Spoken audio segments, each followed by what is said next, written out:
Assalamualaikum warahmatullahi wabarakatuh.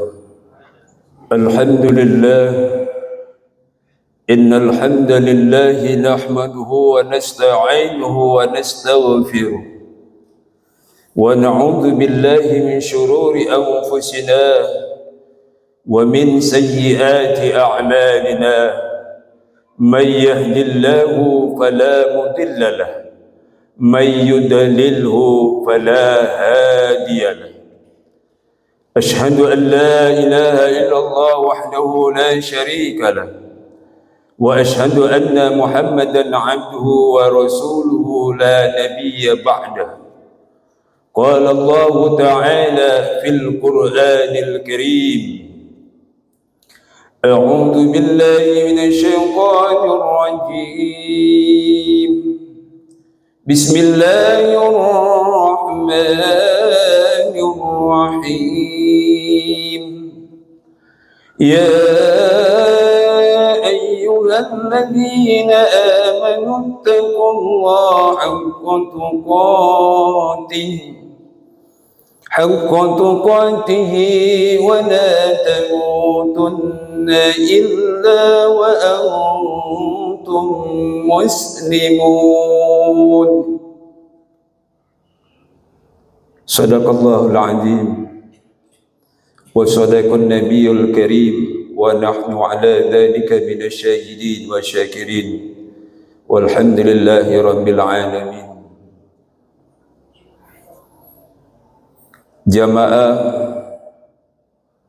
salat Jum'ah yang dirahmati oleh Allah Subhanahu wa ta'ala, puji dan rasa syukur kehadirat Allah Subhanahu wa ta'ala senantiasa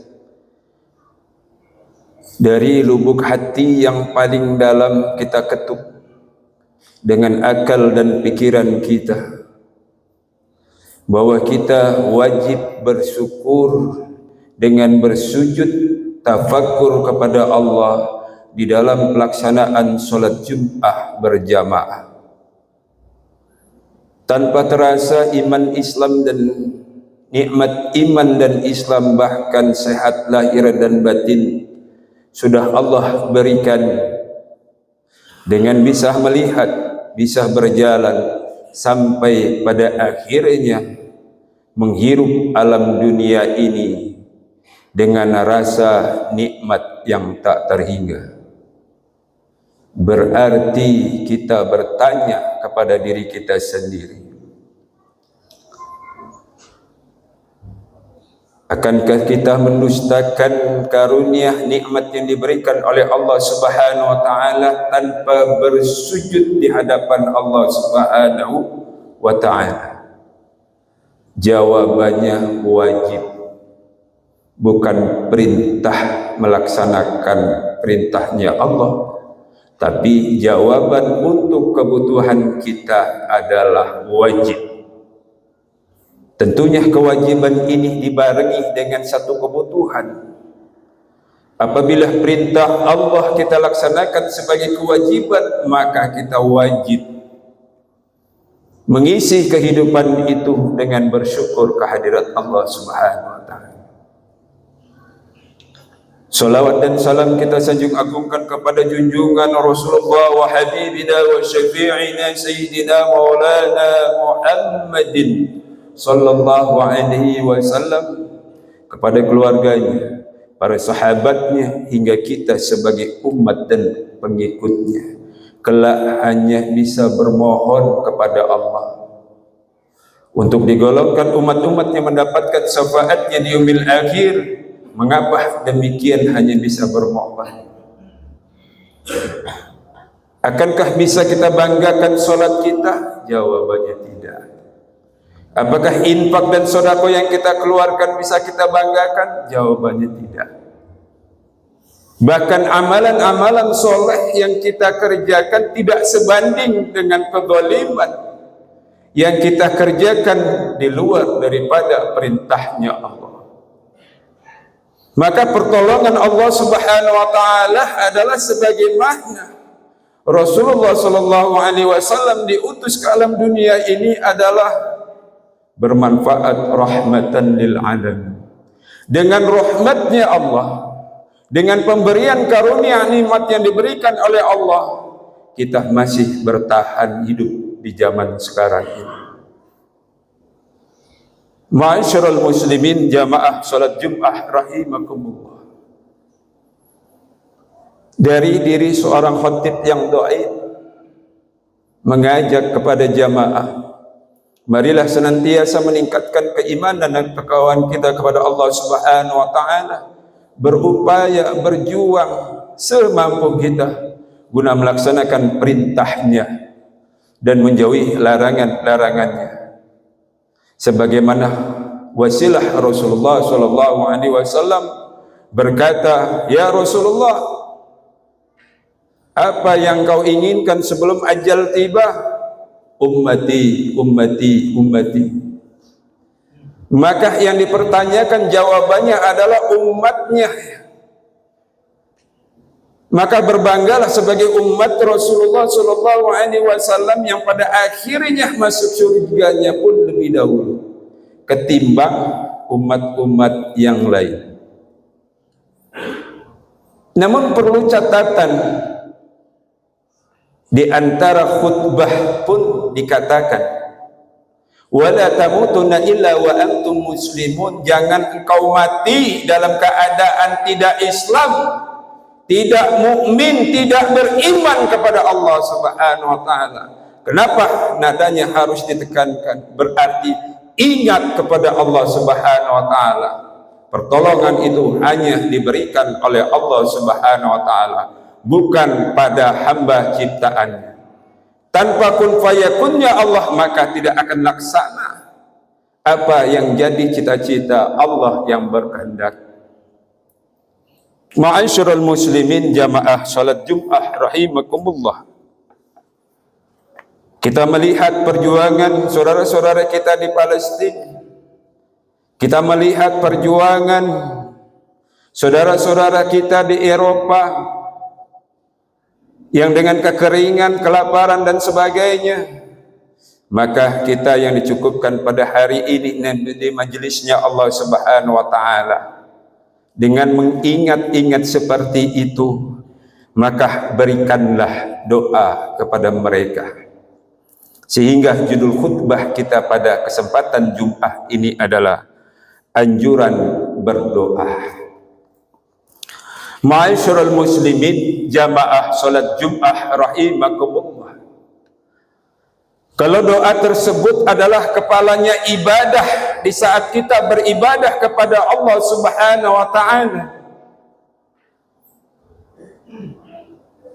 maka kita umpamakan kepada manusia apabila tidak berkepala. Pertanyaannya, akankah sempurna? Jawabannya jelas, manusia yang tanpa kepala tidak sempurna. Apalagi beribadah kepada Allah Subhanahu wa taala tanpa bermunajat, menundukkan kepala, mengadakan kedua belah tangan bermohon ampunan kepada Allah Subhanahu wa taala. Innallaha ghafurur rahim. Mumpung Allah masih memberikan pengampunan kepada hambanya, kepada umatnya Nabi Muhammad sallallahu alaihi wasallam, padahal wasilah Rasulullah sallallahu alaihi wasallam dua hal: berpegang teguhlah kalian umatku kepada kitabullah dan sunnatullah. Baca dan pelajari serta mengamalkan Al-Quran itu wajib apabila telah dicontohkan oleh Rasulullah. Mengapa dikatakan wajib mempelajari dan mengamalkannya? Buat penyelamat diri menghadap Allah Subhanahu wa ta'ala. Man taraka salatan khamsin, barang siapa yang tidak salat maka celaka di akhirat. Jangankan nunggu di akhirat, orang yang tidak melaksanakan sholat akhir hayatnya terkatung-katung, tak kunjung selesai. Sampai ada satu pertanyaan, apakah Islam membedakan antara orang yang sholat dengan tidak? Islam tidak membedakan, tapi jasad yang ingkar kepada Allah Subhanahu wa Ta'ala, makhluk ciptaan Allah berikrar kepada Allah. Apabila makhluk tersebut ingkar kepada Allah, masuk jasadnya di alam kubur, tidak diterima di alam kubur. Apabila alam kubur sudah tidak menerima, akankah bisa dikubur? Tidak. Berarti bermohon kepada Allah Subhanahu wa Ta'ala supaya pemilik tanah tersebut, yang tentunya penjaganya adalah Nabi Nuh alaihissalam, kita hadiahkan Nabi Nuh alaihissalam dengan mengingat-ingat hanya bisa bikin kapal yang besar di saat pertama kali pengetahuan tentang tsunami. Padahal Nabi Nuh selangkah demi selangkah menginjak itu bumi, bermohon kepada Allah. Berarti pijakannya hati-hati. Kita menuju satu kematian tidak berdoa kepada Allah Subhanahu wa Ta'ala, sebagaimana setiap penyolatan jenazah diampunkan oleh Allah dosa-dosanya, diterima amal ibadahnya, ditempatkan di sisi Allah. Bahkan ada yang menambahkan diterangkan kuburan. Itu permohonan kepada Allah Subhanahu wa Ta'ala. Apalagi kita yang melaksanakan sholat Jumat apabila menunda-nunda sholat. Apa hukumannya menunda-nunda sholat? Fajaja'uhum jahannam khalidan fiha, tempat kita adalah di neraka jahannam sekalipun kita melaksanakan sholat. Ada yang 60-70 tahun beribadah tertolak oleh Allah Subhanahu wa Ta'ala, catatannya luntur di antara raqib dan atid, bahkan hambur di Lauhil Mahfuz. Pada saat ditanya oleh Allah Subhanahu wa Ta'ala, jawabannya masih zalim dan bermaksiat kepada Allah Subhanahu wa Ta'ala. Begitu hebat doa tersebut, yang diinginkan dimudahkan perjalanan menuju Allah Subhanahu wa Ta'ala. Dan yang terakhir adalah doa tersebut berkeinginan orang yang melaksanakan sholat masih berkewajiban mensyukuri nikmat yang diberikan oleh Allah Subhanahu wa Ta'ala. Kalau di dalam surah Ibrahim, la in syakartum la azidannakum wa la in kafartum, barang siapa yang kufur, wa la in kafartum, dan kufur kepada Allah Subhanahu wa Ta'ala, tidak mensyukuri dengan bersujud kepada Allah Subhanahu wa Ta'ala, inna adzabi lasyadid, tunggu azabku yang amat pedih. Apa itu? Pengaruhnya begitu besar. Ketenangan di dalam kehidupan dipertanyakan dengan kewaswasan. Kalau kita beribadah dalam keadaan was-was, tidak tenang, berarti ada urusan kepada Allah yang belum diselesaikan. Apa itu? Allah menunjukkan kepada Rasulullah sallallahu alaihi wasallam, di antara 4 sahabat Abu Bakar, Umar, Utsman, Ali bertanya kepada Rasulullah, "Ya Rasulullah, sebagaimana pendidikan engkau, apabila ada jenazah yang masih terhutang, pantas tidak dihadapkan kepada Allah Subhanahu wa taala. Rasulullah terdiam, yang intinya selesaikan hutang piutang tersebut sebelum ajalnya tiba. Berarti kelanjutan hutang piutang itu dapat diselesaikan dengan bermohon kepada Allah. Apabila dapat diselesaikan dengan kekeluargaan, syukur alhamdulillah. Dengan keikhlasan yang ada terjadi kemufakatan.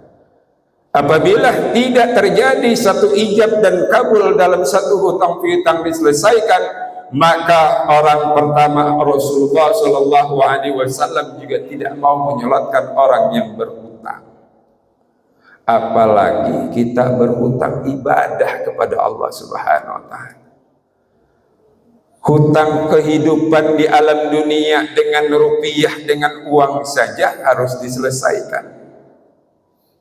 Berarti hutang ibadah kepada Allah Subhanahu wa taala sekalipun Allah tidak butuh, maka kebutuhan kepada pribadi manusia itu untuk beribadah sujud kepada Allah Subhanahu wa taala. Kalau hutang ibadahnya kurang, jelas masuk ke neraka, entah di tahun keberapa baru diangkat oleh Allah Subhanahu wa taala. Orang yang masuk penjara karena korupsi masih bisa nyodok, masih bisa diskusi. Namun kepada Allah yang sudah tercatat tidak terhapus. Malaikat-malaikat sebagai pensuruhnya saja sudah berjanji kepada Allah sebagai malaikat yang taat kepada Allah. Mari kita niatkan bahwa tuntutan untuk tuntunan berdoa wajib kita laksanakan di dalam kehidupan kita. Lebih-lebih beribadah kepada Allah Subhanahu wa taala. Minimal 3 doa yang dipanjatkan oleh Rasulullah, yang setiap khatib menyampaikan namun lalai. Begitu banyak variasi doa, namun yang mutlak lupa dipanjatkan. Yang pertama, doa kedua orang tua di saat Jum'ah di jama', Allahumma ghfir lil mu'minina wal mu'minat. Urutannya pun bukan ngacak. Cari yang tertinggi, tunduk kepada Allah. Muslimina wal muslimah, al ahya'i minhum wal amwat, bukan dibalik. Kemudian kenal dengan tidaknya kepada saudara muslim, hakul muslim, Rabbana ighfir lana wa li ikhwanina alladziina sabaquna bil iman. Nyampe itu biarpun tidak memiliki sanak saudara, tapi ditunggu doa tersebut. Ditutup dengan hasanah Rabbana atina. Ma'asyiral muslimin jamaah salat Jumat rahimakumullah. Itu saja yang bisa disampaikan apabila kebenaran bertunjuk kepada Allah Subhanahu wa taala sebagaimana di dalam surah Al-Baqarah, dalikal kitabu la raiba fi. Di kalimah fih itu ada titik 3 mu'anaqah, peringatan kepada Allah Subhanahu wa taala. Apabila kita lupa dan lalai peringatan itu, ingat kepada Allah dan bermohon kepada Allah untuk menuju takwa. Fihi udal lil muttaqin, untuk menciptakan dirinya bertakwa kepada Allah Subhanahu wa taala. Barakallahu li wa lakum fil Qur'anil 'azim. ونفعني وإياكم بما فيه من الآيات والذكر الحكيم. أقول قولي هذا فاستغفر الله لي ولكم ولسائر المسلمين والمسلمات والمؤمنين والمؤمنات فاستغفروه إنه هو الغفور الرحيم. اللهم صل على سيدنا محمد وعلى آله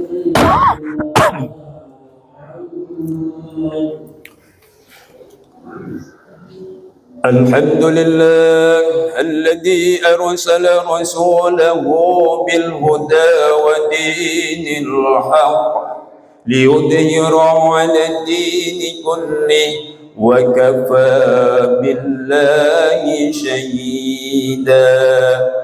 أشهد أن لا إله إلا الله وحده لا شريك له وأشهد أن محمدا عبده ورسوله لا نبي بعده. قال الله تعالى في القرآن الكريم: أعوذ بالله من الشيطان الرجيم، بسم الله الرحمن الرحيم. يا أيها الناس اعبدوا ربكم الذي خلقكم والذين من قبلكم لعلكم تتقون. بسم الله الرحمن الرحيم. يا أيها الذين آمنوا اتقوا الله حق تقاته ولا تموتن إلا وأنتم مسلمون. ولتكن منكم أمة يدعون إلى الخير ويأمرون بالمعروف وينهون عن المنكر وأولئك هم المفلحون. إن الله وملائكته يصلون على النبي. يا أيها الذين آمنوا صلوا عليه وسلموا تسليما. اللهم صل على سيدنا محمد وعلى آل سيدنا محمد كما صليت على سيدنا إبراهيم وعلى آل سيدنا إبراهيم وبارك على سيدنا محمد وعلى آل سيدنا محمد كما باركت على سيدنا إبراهيم وعلى آل سيدنا إبراهيم في العالمين إنك حميد مجيد. ورضي الله عنهم برحمتك يا أرحم الراحمين. اللهم اغفر للمؤمنين والمؤمنات والمسلمين والمسلمات الأحياء منهم والأموات إنك سميع قريب مجيب الدعوات يا قاضي الحاجات. اللهم اعز المسلمين في فلسطين. اللهم اعز المسلمين من شهداء فلسطين. ربنا اغفر لنا ولإخواننا الذين سبقونا بالإيمان ولا تجعل في قلوبنا الذين آمنوا ربنا إنك رؤوف رحيم.